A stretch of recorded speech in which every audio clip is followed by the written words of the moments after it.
সবাইকে স্বাগত পাঠশালায়। আজকে আমি তোমাদের নিজে করি 1.2 এর অঙ্কগুলো করাবো। তাহলে চলো দেখা যাক এই অঙ্কগুলো ঐকিক নিয়মের অঙ্ক। কি বলেছে?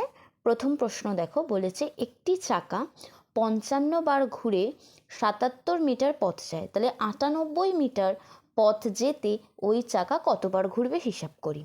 তাহলে কি মিটার আর মিটার আমাদের দিয়ে দিয়েছে, তা যেটা আমাদের দিয়ে দেয় সেটা আমরা লিখব বাঁ সাইডে, যেটাকে আমরা বার করব সেটা লিখব ডান সাইডে। তাহলে দেখো চলো। আচ্ছা, এখানে আমি গণিতের ভাষার সমস্যার সমাধান লিখেছি, তোমরা চাইলে লিখতে পারো, নাও লিখলে অসুবিধা নেই। পথ মিটার বলে দিয়েছিল, তাই দেখো আমি বাঁ সাইডে রেখেছি, আর ডান সাইডে হচ্ছে বার ঘুরে, যেটা আমাদের বার করতে বলেছিল। 77 মিটার পথ যায় 55 বার ঘুরে, তাহলে 98 মিটার পথ কততে যাবে, মানে কতবার ঘুরবে চাকাটা। আচ্ছা, এবার একটু এই লেখাগুলো বুঝিয়ে দিই, তোমাদের অনেকেরই কনফিউশন থাকে যে লেখা কিভাবে লিখতে হয়।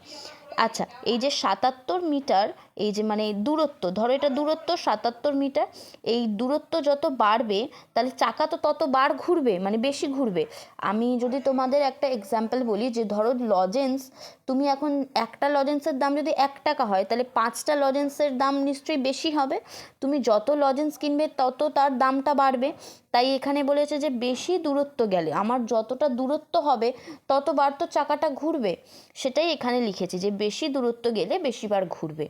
তারপরে কি এর মধ্যে আমাদের সম্পর্ক বার করতে হয়, তাহলে এইটা যদি বাড়ে তাহলে এইটাও তো বাড়ছে, তাহলে এই দুজনের মধ্যে কি সম্পর্ক রয়েছে? সরল সম্পর্ক রয়েছে। কোনোটা বাড়ছে কোনোটা কমছে এরকম নেই, কিন্তু আমার যতটা দূরত্ব আমি যাব ততবার কিন্তু চাকা ঘুরবে। এই যদি এরকমও ভাবে তোমরা ভাবতে পারো যে যদি টোটোতে করে তোমরা কোথাও যাচ্ছ, তো টোটোওয়ালার ভাড়া যত কম পথ হয় তত কম হয়, আর যত বেশি পথ হয় তত ভাড়াটা বেশি হয়। সেম ওয়েতে এটা ওরকমই, যে যতটা পথ যাবে ততটা পথ বেশি চাকা ঘুরছে, তাই দূরত্ব আর বাড়ির সাথে সরল সম্পর্ক। এবার দেখো কি লিখেছি, এবার লিখেছি ঐকিক নিয়মের সমাধান। এইভাবে লিখে করতে পারো, না লিখলে অসুবিধা নেই, খালি এই জিনিসটাকে, এই যে বেশি দূরত্ব গেলে বেশিবার ঘুরবে আর সুতরাং দিয়ে এই লাইনটা লিখবে, ঠিক আছে? তাহলে এবার প্রশ্ন দেখে দেখেই লিখবো যে 77 মিটার পথ যায়, কতবার চাকা ঘুরছে? 55 বার চাকা ঘুরছে, তাই লিখেছি 77 মিটার পথ যায়, চাকা ঘুরে 55 বার। এবার আমাদের সবসময় সর্বদা 1 মিটার বার করতে হয়, 1 মিটার কম, তাই ভাগ আকারে চলে যায়। আমরা সব সময় জানি ভাগ আকারে এটা লিখতে হবে, 1 মিটার কম, 77-এর থেকে 1 কম, তো তাহলে কি 1 মিটার পথ যায় চাকা ঘুরে 55/77। এবার 98 মিটার, দেখো 1-এর থেকেই 98 বেশি, তাহলে এটা গুণ আকারে যাবে, তাহলে 98 মিটার পথ যায়, তাহলে 55/77 × 98। বুঝেছো? তাহলে এই লেখাটা কিভাবে লিখতে হবে, অনেকে ভাবো যে কোনটা ওপরে কোনটা নিচে লিখবো, বুঝতে পারো না। তাহলে কি বললাম আমি?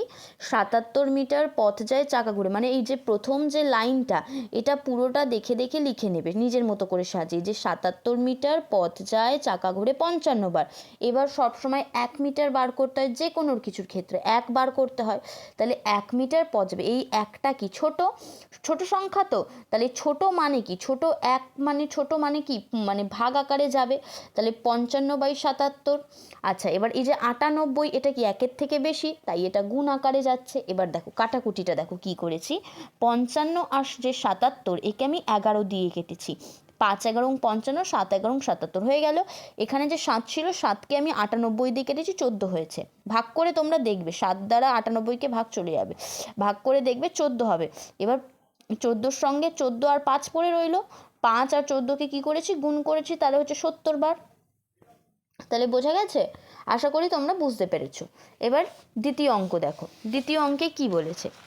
বলেছে দীপ্তার্ক প্রত্যেক সপ্তাহে একদিন সাঁতার শিখতে যায়, 364 দিনে সে মোট কতদিন সাঁতার শিখতে যায় হিসাব করি। আমাকে কি বলেছে? বলেছে দীপ্তার্ক বলেছে প্রত্যেক সপ্তাহে, প্রত্যেক সপ্তাহে একদিন সাঁতার শিখতে যায়, মানে প্রতি সপ্তাহে ও কদিন সাঁতার শিখতে যাচ্ছে? একদিন, তাই তো? প্রতি সপ্তাহ মানে কি? মানে সপ্তাহ হয় কত দিনে? 7 দিনে সপ্তাহ হয়। তা বলেছে ওই 7টা দিনের মধ্যে ও কদিন যাচ্ছে সাঁতার শিখতে? একদিন যাচ্ছে। এবার আমাকে বার করতে বলেছে যে 364 দিনে কতবার সাঁতার যাবে। তাহলে চলো দেখা যাক। তাহলে ওইভাবেই আমাদের দিন সংখ্যা বার করতে বলেছিল, আমি এখানে রেখেছি। তাহলে মোট দিন আর সাঁতার শেখার দিন, 7 দিনে ও যাচ্ছে কতবার সাঁতার শিখতে? 1 দিন, তাই তো? তাহলে 364 দিনেরটা বার করব। আচ্ছা, মোট দিন আর সাঁতার শেখার দিন সরল সম্পর্ক লিখে নিলাম। আচ্ছা, এবার দেখে দেখে লাইনটাকে লিখবো যে 7 দিনে হচ্ছে গিয়ে সাঁতার শিখতে যায় 1 দিন, লিখলাম ওপরের লাইনটাকে দেখে দেখে। লেখার পর এবার 1 দিন বার করব। তাহলে 1 দিন যেহেতু কম, তাহলে কি ভাগ আকারে আমাকে 1/7 লিখতে হচ্ছে। এবার 364 দিন বেশি হয়ে গেল, তার মানে গুণ আকারে চলে যাবে। তোমরা এটা এরকম ওপরেও লিখতে পারো, আবার এখানে ইনটু দিয়ে পাশেও লিখতে পারো, অসুবিধা নেই।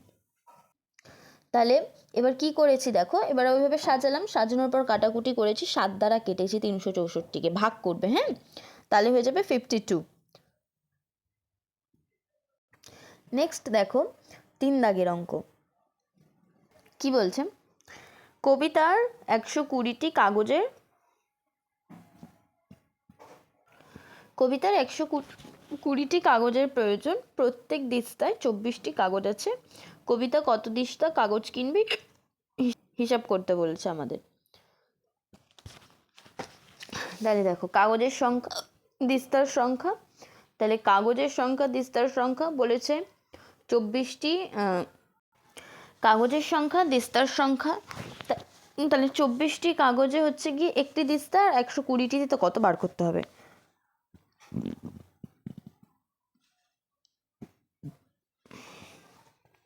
কাগজের সংখ্যা বাড়লে দিস্তার কাগজের সংখ্যা বাড়লে দিস্তার সংখ্যা বাড়বে, সুতরাং কাগজ সংখ্যা ও দিস্তার সংখ্যার সরল সম্পর্ক। তাহলে এবার লিখে নেব 24টি কাগজ যদি একটি দিস্তায় হয়, তাহলে একটি কাগজ থাকে 1/24 দিস্তায়, তাহলে 120টি। তাহলে এবার বার করতে হবে, কাটাকুটি করেছি, এটাকে কেটেছি হচ্ছে 120 এর 24কে 24 দ্বারা কেটেছি 120কে, 5 24 120, তাই 5 হয়েছে। এবারে দেখো নেক্সট হচ্ছে গিয়ে 4-এর অঙ্কটা, ঠিক আছে, লাস্ট 4 পর্যন্ত করিয়েছি, বাকি তোমরা বাড়িতে প্র্যাকটিস করবে, না পারলে আমি করিয়ে দেবো।